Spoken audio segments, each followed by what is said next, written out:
ಈಗ ಅವರಂತೂ ಹೇಳಿದ್ರು ಹುಡುಗ ಹೊರಟಾದ್ರು ಕೂಡ ಮನಸ್ಸು ತುಂಬಾ ಅಂತ. ನೀವು ಅವರಲ್ಲಿ ಏನ್ ಇಷ್ಟ? ಯಾವ ಗುಣ ನೋಡಿ ಇಷ್ಟಪಟ್ರಿ ಅಂತ? ಅವರು ನನಗೆ ಫಸ್ಟು ನಂದೊಂದು ಈ ರಾಕ್ಷಸ ಗುಣ ಇತ್ತು ನನ್ನಲ್ಲಿ. ಹ್ಮ್. ಅಂದರೆ ಈ ಬಾಡಿ ಬಿಲ್ಡಿಂಗು ಮಾಡೋಕ್ಕಂತ ಬಂದಾಗ ಮನುಷ್ಯ ಏನು ಇಲ್ಲದೆ ಇರುವಾಗ ಅವನು ದೇಹದಲ್ಲಿ ಎಕ್ಸಸೈಸ್ ಮಾಡ್ತಾ ಇದ್ರೆ ಒಂದು ಬಲಿಷ್ಠ ಒಂದು ಶಕ್ತಿ ಬರ್ತದೆ. ಹ್ಮ್. ಅಂದರೆ ನೋಡೋದಕ್ಕೆ ಈಗ ಯಾರಿಗಾದ್ರೂ ಒಂದು ಶಕ್ತಿ ತುಂಬ ನಾನು ಆ ಟೈಮಲ್ಲಿ ಮದುವೆ ಟೈಮಲ್ಲಿ ತುಂಬ ಫಾರ್ಮಲ್ಲಿದ್ದೆ ನಾನು ಸಖತ್ತು ಬಾಡಿ ಬಿಲ್ಡಿಂಗ್. ಆಗಲೇ ನಾನು ಭಾರತ ಶ್ರೀ ಶ್ರೇಷ್ಠ ಎಲ್ಲ ಮಾಡಿಬಿಟ್ಟಿದ್ದೆ, ಅದನ್ನು ಟೈಟ್ಲೆಲ್ಲ ಮಾಡಿದ್ದೆ. ಹ್ಮ್. ಸೊ ಆಗ ನನ್ನ ಅಲ್ಲಿರ್ತಕ್ಕಂಥ ಒಂದು ಮನುಷ್ಯನಾಗಿ ತಂದಿದ್ದೇ ಇವರು. ಅಂದರೆ ಒಬ್ಬ ಸಮಾಜದಲ್ಲಿ ಒಬ್ಬ ವ್ಯಕ್ತಿ ಹೆಂಗಿರಬೇಕು. ನಮ್ಮಲ್ಲಿ ಈಗ ಕೆಲವೊಂದು ನಮ್ಮ ಬಾಡಿ ಬಿಲ್ಡಿಂಗ್ ಇದೆ ಅಂದ ತಕ್ಷಣನೇ ನಮ್ಮ ನೋಡಿದ ತಕ್ಷಣ ಜನಗಳು ಏನಪ್ಪ ಎಷ್ಟು ಹೊರಟಾಗಿದ್ದಾರೆ ಅನ್ನೋದೇ ನಾವು ಇವ್ರ ಕಡೆಗೆ ಕಾಣಿಸ್ಕೊಂಡಿದ್ದು. ಅದನ್ನು ಸಮಾಜದಲ್ಲಿ ಹೆಂಗಿರಬೇಕು, ನಮ್ಮ ಭಾಷೆ ನಾವು ಹೆಂಗೆ ಇರ್ಬೇಕು ಅನ್ನೋದನ್ನು ನನಗೆ ನಮ್ಮ ವೈಫು ಇವರು ಹೇಳಿದ್ದು. ಭಾಳ ಇಷ್ಟ ಆಯ್ತು ಇವರು ಅವಾಗ ಇದು ಮಾಡಿದ್ದು. ಮತ್ತು ನಾನೇನಾದರೂ ಈ ಬಾಡಿ ಬಿಲ್ಡಿಂಗು ಮಾಡಿದ್ದೀನಿ ಅಥವಾ ಏನಾದರೂ ಮದುವೆ ಆದಮೇಲೆ ಅಚೀವ್ಮೆಂಟ್ ಮಾಡಿದೆ ಅಂದರೆ ಅದು ನಮ್ಮ ವೈಫು ಇವ್ರ ಕಾಲ್ಗುಣದಿಂದ ಅಂತ ಹೇಳ್ಬೋದು. ಓಕೆ. ಇದೆಲ್ಲ ಅವ್ರಿಗೆ ಹೋಗುತ್ತೆ, ಅವ್ರಿಗೆ ಸಲ್ಲುತ್ತೆ ಅದು ಗೌರವ ಎಲ್ಲ.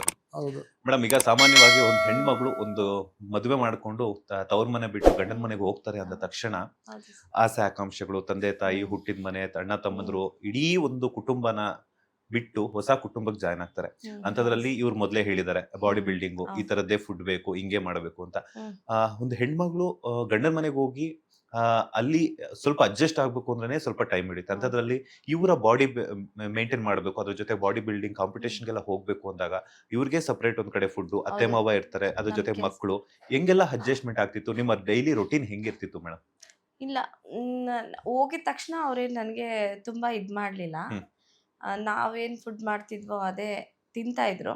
ಆಮೇಲೆ ಒಂದು ವೀಕ್ ಆದಮೇಲೆ ಅವ್ರಿಗೆ ಸ್ವಲ್ಪ ರೊಟೀನ್ ಎಲ್ಲ ಚೇಂಜ್ ಆಯಿತು. ನನಗೇನು ಅಷ್ಟು ಬರ್ತಾ ಇರಲಿಲ್ಲ ಇವ್ರದ್ದು ರೊಟೀನ್, ಇವ್ರದ್ದು ಫುಡ್ದೆಲ್ಲ ನಮ್ಮ ಅತ್ತೆ ಇದ್ರು, ಅವಾಗಿದ್ರು. ನಮ್ಮ ಅತ್ತೆ ಇವರು ಇಬ್ಬರೇ ಇದ್ರು ಜಯನಗರ ಅಲ್ಲಿ. ಹಂಗಾಗಿ ಅವ್ರು ನನಗೆ ಸ್ವಲ್ಪ ಎಲ್ಲ ಹೇಳ್ಕೊಟ್ರು, ಹಿಂಗಮ್ಮ ಈ ಥರ ಅಂತ ಎಲ್ಲ ಹೇಳ್ಕೊಟ್ರು. ಸರಿ ಹೇಳ್ಬಿಟ್ಟು ನಾನು ನಮ್ಮ ಅತ್ತೆ 1 ವೀಕ್ ಮಾಡಿದ್ರು. ಆಮೇಲೆ ನಾನು ಸ್ಟಾರ್ಟ್ ಮಾಡಿದೆ ಅವ್ರು ಹೇಳ್ಕೊಟ್ಟಂಗೆ ಮಾಡಿ ಮಾಡ್ಕೊಂಡು ಫುಡ್ ಮಾಡಿದ್ರೆ ನಾವು ಅದೇ ತಿನ್ಕೊಂಡ್ಬಿಡ್ತಾ ಇದ್ವಿ 2 ಟೈಮ್ಗೆ. ಇವ್ರಿಗೆ ಮಾತ್ರ ಸಪ್ರೇಟ್ ಎಲ್ಲಾನು ಪ್ರಿಪೇರ್ ಮಾಡಬೇಕಿತ್ತು. ಚಿಕನ್ನು, ಚಪಾತಿ, ಈ ಥರ ಎಲ್ಲ. ಇವ್ರಿಗೊಂದು ಸ್ವಲ್ಪ ಫುಡ್ಡೇ ಬೇರೆ ಥರನೇ. ನಮ್ದು ಒಂದು ಫುಡ್ ಇದೆ, ನಾವು ಅದನ್ನೇ ತಿನ್ಕೊಂಡ್ಬಿಡ್ತಾ ಇದ್ವಿ. ನಮ್ಮ ಅತ್ತೆ ಹೋದ್ಮೇಲೆ ನಾನು ಅವ್ರಿಗೆ ಮಾಡ್ಕೊಡ್ತಾ ಇದ್ದೆ. ನಾನು ಅವ್ರಿಗೆ ರೈಸ್ ಮಾಡಿರೋದನ್ನ ನಾನು ಉಪ್ಪಿನಕಾಯಿ ಹಾಕೊಂಡು ನನಗೆ ನೋಡಿನೇ ಅವ್ರಿಗೆ ಮಾಡಿ ಅದ್ ನೋಡೇನೆ ನನ್ಗೆ ಊಟ ಸೇರ್ತಾ ಇರ್ಲಿಲ್ಲ. ಹಂಗಾಗಿ ನನ್ಗೆ ಯಾವ ಫುಡ್ ಆದ್ರೂ ಒಂಚೂರು ಸಾಕು ಅನ್ನಂಗೆ ಆಗ್ಬಿಟ್ಟಿದೆ ನಾನು. ಆ ಎಗ್ ಬಿಡ್ಸ ಇದ್ರಲ್ಲೇ ನನ್ಗೆ ಆ ಸ್ಮೆಲ್ಲಿಗೆನೆ ನನ್ಗೆ ಊಟ ಸೇರ್ತಾ ಇರ್ಲಿಲ್ಲ. ಹಂಗಾಗಿ ನಂದು ಸಪ್ರೇಟ್ ರೋಟೀನು ಆ ಥರ ಏನು ಮಾಡ್ಕೊಂತಿರ್ಲಿಲ್ಲ. ಬೆಳಗ್ಗೆ ಏನು ಪ್ರಿಪೇರ್ ಮಾಡಿದ್ರೆ ಅದನ್ನೇ ನಾನು ಮಧ್ಯಾಹ್ನಕ್ಕೂ ಅಡ್ಜಸ್ಟ್ ಮಾಡ್ಕೊಬಿಡ್ತೆ. ಫಸ್ಟ್ ಅವ್ರಿಗೆ ನೋಡ್ಕೊಂಡ್ಬಿಡ್ತಾ ಇದ್ದೆ ನಾನು. ಹೇಳಿದ್ರಲ್ಲ, ಅವ್ರು ಮುಂಚೆನೇ ಹೇಳಿದ್ರು ನಾನು ಅಚೀವ್ಮೆಂಟಿಗೆ ಹೆಲ್ಪ್ ಇದು ಮಾಡಬೇಕು, ಸಪೋರ್ಟ್ ಮಾಡಬೇಕು ಅಂತ ಹೇಳ್ಬಿಟ್ಟಿದ್ರಲ್ಲ, ನಾನು ಅದನ್ನ ಮೈಂಡಲ್ಲಿ ಇಟ್ಕೊಂಡಿದ್ದೆ. ಅದಕ್ಕೆ ಫಸ್ಟ್ ಅವ್ರು ಅಚೀವ್ಮೆಂಟ್ ಮಾಡಲಿ ಅಂತಾನೆ ನಾನು ಅವ್ರ ಬಗ್ಗೆನೇ ಜಾಸ್ತಿ ಕೇರ್ ತಗೋತಾ ಇದ್ದೆ. ಅವ್ರು ಹೇಳ್ತಿದ್ದಾರೆ, ಮದುವೆ ಆದ ನಂತರ ನಾನು ಏನೆಲ್ಲ ಕಾಂಪಿಟೇಷನ್ ಅಲ್ಲಿ ಪಾರ್ಟಿಸಿಪೇಟ್ ಮಾಡಿದೀನಿ, ಏನೆಲ್ಲ ಒಂದು ಅವಾರ್ಡ್ಗಳನ್ನ ಪಡ್ಕೊಂಡೆ, ಅದಕ್ಕೆಲ್ಲ ನನ್ನ ಧರ್ಮಪತ್ನಿನೇ ಕಾರಣ ಅಂತ ಹೇಳ್ಬಿಟ್ಟು ಅವರು ಒಂದು ಖುಷಿ ವಿಚಾರವನ್ನ ಹೇಳ್ತಿದ್ದಾರೆ. ಯಾಕಂತಂದ್ರೆ ಮದುವೆ ಆದ್ಮೇಲೆ ಇತ್ತೀಚೆಗೆ 1-2 ವರ್ಷಗಳ ನಂತರ ಡಿವೋರ್ಸ್ ಅಡ್ಜಸ್ಟ್ಮೆಂಟ್ ಆಗ್ತಿಲ್ಲ ಅನ್ನೋಂಥದ್ರಲ್ಲಿ ಅವ್ರದ್ದೇನೇ ಕಾಂಪಿಟೇಷನ್ಸ್ ಇದ್ರೂ ಕೂಡ ಒಂದ್ ಕಡೆ ಮನೆ ಬ್ಯಾಲೆನ್ಸ್ ಮಾಡ್ಕೊಂಡು ಇನ್ನೊಂದ್ ಕಡೆ ಅವ್ರ ಲೈಫ್ ಸ್ಟೈಲ್. ಯಾಕಂತಂದ್ರೆ ಒಬ್ಬ ವ್ಯಕ್ತಿ ಡಯಟ್ ನ ಫಾಲೋ ಮಾಡ್ತಿದಾರೆ ಅಂತಂದಾಗ ಆ ವ್ಯಕ್ತಿ ಕಂಪ್ಲೀಟ್ ಅದ್ರ ಕಡೆನೆ ಫಾಲೋ ಅಪ್ ಮಾಡ್ತಾ ಇರ್ಬೇಕಾಗುತ್ತೆ. ಸೊ ಅಂತದ್ರಲ್ಲಿ ಬ್ಯಾಲೆನ್ಸ್ ಮಾಡ್ತಿದ್ರಿ, ಆ ಒಂದು ಗೌರವನ ನಿಮ್ಗೆ ಕೊಡ್ತಿದ್ದಾರೆ. ಎಷ್ಟು ಖುಷಿ ಆಗ್ತಿದೆ ನಿಮ್ಗೆ ಅಂತ? ಖುಷಿ ಆಗ್ತಾ ಇದೆ. ಬಟ್ ಅವರು ಮುಂಚೆ ತುಂಬಾ ಅಚೀವ್ಮೆಂಟ್ ಮಾಡಿದ್ದಾರೆ. ಮದ್ವೆ ಆದ್ಮೇಲೆ ಕೆಲವೊಂದು ಮಾಡಿದ್ರು, ಇಂಟರ್ನ್ಯಾಷನಲ್ ಎಲ್ಲ ಮಾಡಿದ್ ಮದ್ವೆ ಆದ್ಮೇಲೆ. ಅದು ಅವರು ಸ್ವಲ್ಪ ಹೇಳ್ತಾ ಇದ್ದಾರೆ ನನ್ನ ಕಾಲ್ಗುಣ ಇಂದ ಅಂತ ಹೇಳ್ತಾರೆ. ಖುಷಿ ಆಗುತ್ತೆ ಅವ್ರು ಹಂಗೆ ಹೇಳ್ದಾಗ. ಒಂದ್ ಹೆಂಡ್ತಿನ ಒಬ್ರು ಹೊಗಳಿದಾಗ ಅದಕ್ಕೆ ಅವ್ರಿಗೆ ಇದೇ ಇಲ್ಲ, ಖುಷಿಗೆ ಅವ್ರಿಗೆ ಕೊನೆನೇ ಇಲ್ಲ. ಗಂಡ ಹೊಗಳಿದಾಗ ಆ ಖುಷಿನೇ ಬೇರೆ ಲೆವೆಲ್ ಇರುತ್ತೆ. ಖುಷಿ ಆಗುತ್ತೆ. ತುಂಬಾ ಹೊಗಳುತ್ತಾರೆ, ಆದ್ರೆ ತುಂಬಾನು ಬೇಡ ಅಂತೀನಿ ನಾನು. ಬೇಡ ಹೊಗಳೋದು ಬೇಡ ಅಂತ ಬೇಡ ಮನ್ಸಲ್ಲಿ ಏನಂತ ಕರೀತೀರಾ ಸರ್ ಮೇಡಮ್ ನ ಪ್ರೀತಿಯಿಂದ? ನಾನು ವೇದ ಅಂತ ಅವ್ರ ಹೆಸರಿಡ್ದೆ ಕರೀತೀನಿ. ನೀವು? ನಾನು ಅವ್ರನ್ನ ಹೋಗ್ರಿ ಬನ್ರಿ ಹೋಗು ಬಾ ಈ ತರನೇ. ಈ ಚಿನ್ನು ಬನ್ನು ಅನ್ನೋದೇನಿಲ್ಲ. ಚಿನ್ನ ಪನ್ನು ನಮ್ಮ ಮಕ್ಕಳಿಗೆ ನಮ್ಮ ಮಕ್ಳು ಕರಿತೀವಿ ನಾವು. ಚಿನ್ನು ಬನ್ನು ಅಂತ. ಅವ್ರಿಬ್ರು ಚಿನ್ನು ಅಂತ ಕರಿತೀವಿ ಸುಮ್ನೆ ಮಕ್ಳು. ಓಕೆ, ಈಗ ಮದುವೆ ಆಗಿ ಹೊಸ್ತನ ಬಂದಾಗ ಸೊ ಅವ್ರಿಗೆಲ್ಲ ಡಯಟ್ ಎಲ್ಲ ಮಾಡ್ಕೊಡ್ತಿದ್ರಿ, ಹೌದು. ಆಗ ನೀವೇ ಹೇಳ್ತಿದ್ರಿ ಮೊಟ್ಟೆ ಎಲ್ಲ ಬಿಡಿಸ್ಬಿಡ್ಬೇಕು, ಆ ಸ್ಮೆಲ್ಗೆನೆ ಒಂಥರ ಹೌದು. ಆಗ್ತಿತ್ತು.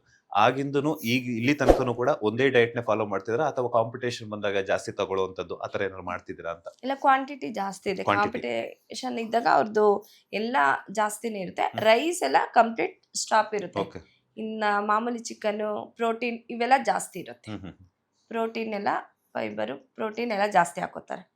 ಸರ್, ಇದುವರೆಗೂ ಎಷ್ಟು ವರ್ಷಗಳಾಯ್ತು ನೀವು ಬಾಡಿ ಬಿಲ್ಡಿಂಗ್ ನ ಶುರು ಮಾಡಿ? ಅದಾದ ನಂತರ ರಾಷ್ಟ್ರ ಆಯ್ತು, ರಾಜ್ಯ ಆಯ್ತು, ರಾಷ್ಟ್ರ ಆಯ್ತು, ಅಂತಾರಾಷ್ಟ್ರೀಯ ಆಯ್ತು, ಎಲ್ಲಾದ್ರಲ್ಲೂ ಕೂಡ ಕರಿಬಸಪ್ಪ ಅವರು ಅದೇನೋ ಹೇಳ್ತಾರಲ್ಲ, ಆಡುಮುಟ್ಟದ ಸೊಪ್ಪಿಲ್ಲ, ಕರಿಬಸಪ್ಪ ಅವರು ಬಾಡಿ ಬಿಲ್ಡಿಂಗ್ ಅಲ್ಲಿ ಪಡೆದೇ ಇರುವಂತಹ ಅವಾರ್ಡ್ ಇಲ್ಲ ಅನ್ನುವಂಥದ್ದು. ಸೊ ಎಷ್ಟು ವರ್ಷಗಳಾಯ್ತು? ಆ ಒಂದು ವರ್ಷಗಳನ್ನ ನೀವೀಗ ರೀಕಾಲ್ ಮಾಡೋದಾದ್ರೆ, ನೆನಪುಗಳನ್ನ ಮೆಲುಕು ಹಾಕೋದಾದ್ರೆ? ನಾನು ಕಾಲೇಜ್ದು ದಿನಗಳು ಬಂದಾಗ ಜಿಮ್ ಪ್ರಾರಂಭ ಮಾಡಿದ್ದು. ಹ್ಮ್. ಅಂದರೆ ಆಗ ಪ್ರಾರಂಭ ಮಾಡಿದಾಗ ನಮಗೆ ಗುರುಗಳೇ ನಮಗೆ ದೇವರು. ಆವಾಗ ಹ್ಮ್.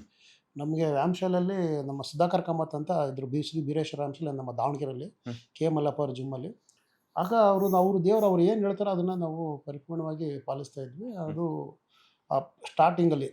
ಅದಾದಮೇಲೆ ನಾನು 1991ರಿಂದ ನಾನು ಬಾಡಿ ಬಿಲ್ಡಿಂಗನ್ನು ಪ್ರಾರಂಭ ಮಾಡಿದ್ದು. ಹ್ಮ್.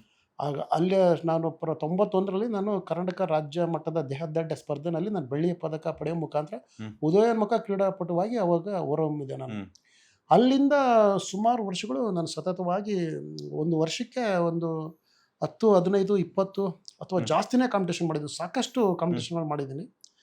ಮತ್ತು ಅಲ್ಲದೇ ಕಾಂಪಿಟೇಷನ್ ಮಾಡಾದ್ಮೇಲೆ ಸಂಘ ಸಂಸ್ಥೆಗಳು ಕೂಡ ಅಲ್ಲಿ ದೇಹದಾಢ್ಯ ಪ್ರದರ್ಶನಕ್ಕೆ ಅಂತ ಹೇಳ್ತಿದ್ರು, ಅಲ್ಲಿ ಕೂಡ ನಾನು ಪ್ರದರ್ಶನ ಮಾಡ್ಕೊಳ್ತಾ ಬಂದಿದ್ದೀನಿ. ಅಂದರೆ ಅದು ಏನಿತ್ತಂದರೆ ನಮಗೆ ಈ ಬಾಡಿ ಬಿಲ್ಡಿಂಗು ಮಾಡ್ತಾ ಇದರಲ್ಲಿ ವಯಸ್ಸಾಗೋಗ್ಬಿಡ್ತದೆ. ಹ್ಮ್. ಮತ್ತು ನಾವು ಏಜ್ ಆದಮೇಲೆ ಮಾಡೋಕ್ಕಾಗಲ್ಲ ಅನ್ನೋದು ನಮ್ಮ ತಲೆಯಲ್ಲಿ ಚಿಕ್ಕ ವಯಸ್ಸಿಂದ ಇತ್ತು. ಈಗ ಏಜ್ ಇದ್ದಾಗ ಏನಾದರೂ ಮಾಡಬೇಕಂತ. ಅಲ್ಲಿಂದ 91ರಿಂದ ಸತತವಾಗಿ 2005ವರೆಗೂ ನಾನು ಕಾಂಪಿಟೇಷನ್ನು ಮಾಡ್ಕೊತ ಬಂದೆ, ಅಲ್ಲಿಂದ ಇಲ್ಲಿವರೆಗೂ. ಮತ್ತು ಈಗ 2025 ಹ್ಮ್. ಅಲ್ಲಿ ನಾನು 91ರಿಂದ ಏನು ಪ್ರಾರಂಭ ಮಾಡಿದ್ದು, ಹ್ಮ್. ಅಲ್ಲಿಂದ ಇಲ್ಲಿವರೆಗೂ ಕೂಡ ನಾನು ಅದೇ ಥರದ್ದೇ ನಾನು ಕಾಂಪಿಟೇಷನ್ ಮಾಡಿಕೊಂಡು ಫಿಟ್ನೆಸ್ ನಾನು ಉಳಿಸ್ಕೊಂಡು ಕಾಪಾಡಿಕೊಂಡು ಹ್ಮ್. ಬಂದಿದ್ದೀನಿ. ಅದು ಕಾರಣ ಏನಂದರೆ, ನಾನು ಆ ಕ್ರೀಡೆ ಮೇಲೆ ಇರ್ತಕ್ಕಂಥ ಒಂದು ಭಯ ಭಕ್ತಿ, ಮತ್ತು ನಾನು ಒಂದು ಏನು ಈ ಆಹಾರ ರೊಟೀನ್ ಇದೆ ಅದನ್ನು ನಾವು ಮಾಡಿಕೊಂಡು ಬಂದಿರೋದು. ಮತ್ತು ನಾವೇನಾದರೂ ಈ ಕ್ರೀಡೆ ಮಾಡಿದ್ದೀವಿ, ಒಂದು ಅಚೀವ್ಮೆಂಟ್ ಮಾಡಿದ್ದೀವಿ ಅಂತ ಹೇಳ್ಬಿಟ್ಟು ನಮ್ಮ ತಲೆಯಲ್ಲಿ ಬಂದು ನಾವೇನಾದರೂ ಅಹಂಕಾರ ಬಂದಿದ್ದರೆ ಈ ಕ್ರೀಡೆಯಲ್ಲಿ ನಾವು ಮುಂದೆರಕ್ಕಾಗ್ತಾ ಇದ್ದಿಲ್ಲ. ನಾನು ಏನೇ ಒಂದು ಸಾಧನೆ ಮಾಡಿದ್ದೀನಿ, ಅಚೀವ್ಮೆಂಟ್, ಭಾರತ ಶ್ರೇಷ್ಠ ಇವೆಲ್ಲ ಗೆದ್ದಿದ್ದೀನಿ ಅಂದಾಗ ನಮಗೆ ಭಯ ಕಾಡ್ತಾ ಇತ್ತು. ಯಾವಾಗ ಗೆಲ್ತಾ ಇರ್ತಿದ್ವೋ ಇನ್ನೂ ಹೆಚ್ಚಿನ ಮಟ್ಟದಲ್ಲಿ ಗೆಲ್ಲಬೇಕು, ಆ ಒಂದು ವಿಶ್ವಾಸನ ಉಳಿಸ್ಬೇಕಂತ ಹೇಳ್ಬಿಟ್ಟು ಪ್ರತಿದಿನ ಪ್ರತಿ ಕ್ಷಣ ನನಗೆ ಯಾವಾಗ್ಲೂ ಅದು ಕಾಡ್ತಾ ಇತ್ತು. ಒಂದು ಕಾಂಪಿಟೇಷನ್ ಮಾಡಿ ಆ ಟೈಟ್ಲ್ ಮಾಡಿ ಸ್ಲಾಶ್ ಹಾಕ್ಕೊಂಡು ಮನೆಗೆ ಬಂದಾದಮೇಲೆ ನಮಗೆ ಆ ಚಪ್ಪಾಳೆ, ಆ ಸೌಂಡು ಸದಾಕಾಲ ನಮಗೆ ಕಾಡ್ತಾ ಇರೋದು. ಫುಲ್ಲು ಭಯ, ಪ್ರೇರೇಪಣೆ ಕೊಡ್ತಾ ಇತ್ತು. ಮತ್ತೆ ಇನ್ನೂ ಮಾಡಬೇಕು ನಾನು ಅಂತ ಹೇಳ್ಬಿಟ್ಟು ನಮಗೆ ನಾವು ಈ ಬಾಡಿ ಬಿಲ್ಡಿಂಗ್ ಅನ್ನೋದು ಹೆಂಗೆ ಅಂತಂದರೆ, ಇದು ನಾವು 4 ಜನದಲ್ಲಿ ಯಾವ ರೀತಿ ಇರ್ತೀವಿ ಅನ್ನೋದಕ್ಕಿಂತ ನಾವು ಒಬ್ಬರೇ ಇದ್ದಾಗ ನಮ್ಮ ಮನಸ್ಥಿತಿ ಹೆಂಗಿದ್ದು ಇರುತ್ತೆ ಅನ್ನೋದೇ ಭಾಳ ಮುಖ್ಯ ಫಿಟ್ನೆಸ್ ಇದರಲ್ಲಿ. ಇದು ಬಾಡಿ ಬಿಲ್ಡಿಂಗನ್ನು ಅಂದರೆ ಇದು ಇಂಥದ್ದೇ ಫುಡ್ ತಿನ್ನಬೇಕು. ಬೇರೆ ಕ್ರೀಡೆಗಳಾದರೆ ಏನು ಇರ್ಬೋದು, ಬಾಡಿ ಬಿಲ್ಡಿಂಗಲ್ಲಿ ತುಂಬ ಕಠಿಣ, ಅಂದರೆ ಭಾಳ ಕಷ್ಟಕರ್ತಕ್ಕಂಥ ಫಿಟ್ನೆಸ್ ಕಾಪಾಡಬೇಕಂದ್ರೆ ಆಹಾರದಲ್ಲಿ ತುಂಬ ಕಟ್ಟುನಿಟ್ಟಾಗಿರಬೇಕು ಅಂತ ಒಂದು ಇದು. ಹಿಂಗಾಗಿ ಅವಾಗಿಂದ ಏನು ನಾನು 91ರಲ್ಲಿ ಏನು ಬಾಡಿ ಬಿಲ್ಡಿಂಗು ಮಾಡೋಕ್ಕೆ ಪ್ರಾರಂಭ ಮಾಡಿದ್ದು, ಆವಾಗಲೂ ಕೂಡ ನಾನು ಒಂದು ವಿದ್ಯಾರ್ಥಿನಿಯಾಗಿ ಇದ್ದೀನಿ. ಈಗಲೂ 2025 ಈಗಲೂ ಕೂಡ ನಾನು ಹೊಸಬಾಗೇ ಇದ್ದೀನಿ. ಅಲ್ಲಿಂದ ಇಲ್ಲಿವರೆಗೂ ನಾನೇನು ಅಚೀವ್ಮೆಂಟ್ ಮಾಡಿದ್ದೀನಿ ಅಂತ ನನ್ನ ತಲೆಯಲ್ಲಿ ಇಲ್ಲ.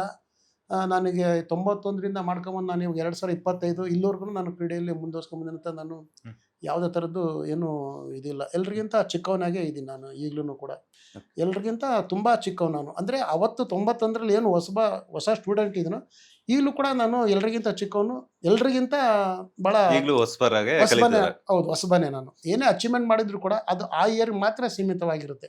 ಮುಂದೆ ಏನಾದರೂ ಇನ್ನೂ ಅಚೀವ್ ಮಾಡಬೇಕು, ಹೌದು, ಇನ್ನೂ ಅಚೀವ್ಮೆಂಟ್ ಮಾಡಬೇಕು. ನಾನು ಏನೇ ಸಾಧನೆ ಮಾಡಿದ್ದೀನಿ ಅಂದರೆ ಅದು ಆ ವರ್ಷಕ್ಕೆ ಮಾತ್ರ ಸೀಮಿತ. ಅದು ಇವಾಗ ಏನಾದರೂ ಒಂದು ಒಳ್ಳೆ ಕೆಲಸ ಮಾಡಬೇಕು, ಈಗ ಜನಗಳಿಗೆ ಏನಾದರೂ ಒಂದು ಸಾಧನೆ ಮಾಡಿ ಆ ಮುಖಾಂತರ ತೋರಿಸ್ಬೇಕನ್ನೋದೇ ನನ್ನ ತಲೆಯಲ್ಲಿರುತ್ತೆ ಯಾವಾಗಲೂ.